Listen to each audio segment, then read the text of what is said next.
নমস্কার বন্ধুরা, শুভ সকাল। আজ বৃহস্পতিবার। তো দেখুন, ট্যাংরা মাছকে আমি ঝোল বানাচ্ছি। আজকে আমার জামাইবাবু আসার কথা, ওই জন্য সকালবেলা কি করেছে, কর্তামশাই সবজি কেটে রেখে গেছে। দিয়ে বললো আমি একটু বাজার থেকে আসছি। দিয়ে আমার রান্না শেষ, আবার চলে গেছে বাজার। দিয়ে আমি আবার দেখছি রান্না শেষ, কিন্তু সে কি করেছে, আবার পাবদা মাছ নিয়ে চলে এসছে। আমি নিয়ে আসো, সেটা আমি আর রান্না করবো না, কারণ ইলিশ মাছ রান্না করেছি আর আমি রান্না করবো না সেটা। আর এক্ষুনি আমি আপনাদেরকে দেখাচ্ছি ট্যাংরা মাছের ঝোল করছি। ট্যাংরা মাছটাকে আমি নুন হলুদ মাখিয়ে রেখেছি। কড়াটা গরম হয়ে গেছে, তো আমি ট্যাংরা মাছগুলোকে একদম কড়া করে ভেজে আনবো, কারণ ঝোল করবো, কষা ঝোল করবো। আর সে কই মাছ সজনেটা দিয়ে ঝোল করেছিলাম, আপনাদেরকে দেখেছি। তো বাবাই বলছি মাম্মা আমি ঝোলটা কি ভালো হয়েছে, আমার অবশ্য ভালো লেগেছিলো ঝোলটা। তো আজকে আমি দেখাচ্ছি ট্যাংরা মাছকে ঝোল করছি। দেখুন ভাজা হয়ে গেছে ট্যাংরা মাছগুলো ভালো করে, তবে তুলে নিলাম। এবার সেই তেলটাতেই আমি আলুটা ছেড়ে দেবো। আলুটা অবশ্য আজকে সাইজের কেটেছে।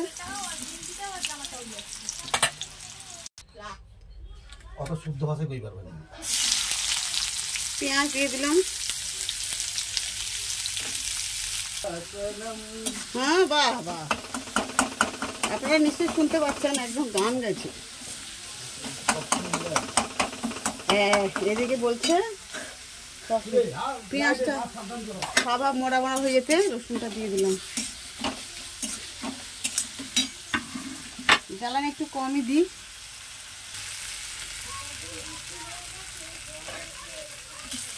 টমেটোটা দিলাম, আদা খুব কম করেই দিয়েছি। এবার টমেটোটা দিয়ে দিলাম।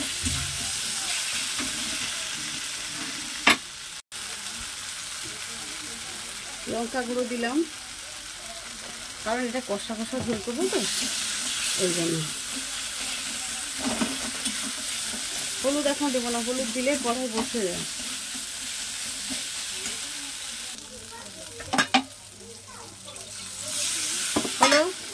হলুদ কিন্তু এখনো দিইনি, হলুদটা দেবো। এই যে দিলাম। আমি আর এটাতে কোনো মশলাটাকে উঠাবো না, এই যে আলুটার সঙ্গে সঙ্গে দিয়ে দিলাম।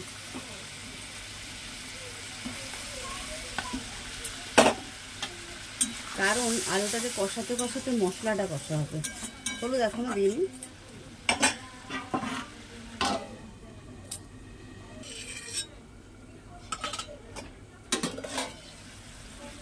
দেখছেন, এবার আমি হলুদটা দেব।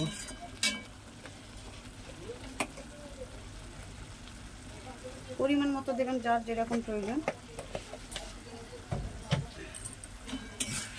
এই করতে করতে মশলাটাও কষা হবে আর আলুটাও অর্ধেক সেদ্ধ হয়ে যাবে।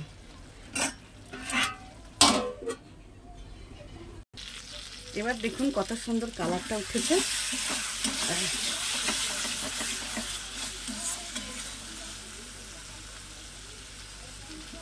সুন্দর। এবার দেখুন মাছটাও আমি দিয়ে দিলাম।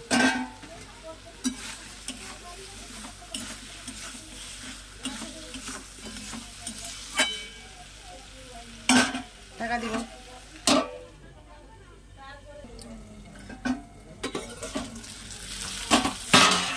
এবার দেখছেন সুন্দর হচ্ছে কষাটা।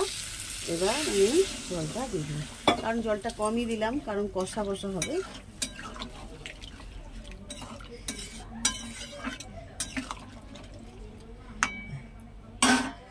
এবার আবার ঢাকনা দিয়ে দেবো।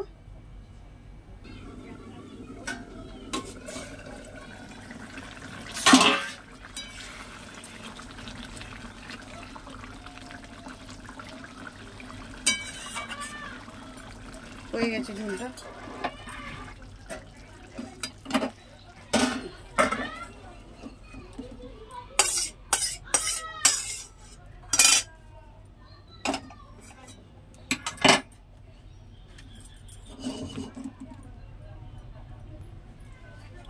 ঝোলটা হয়ে গেছে, একটু গরম মশলা ছড়িয়ে দিলাম। গরম মশলাটা আমার হাতেই বানানো ঘরে। কি রে মাম্মা?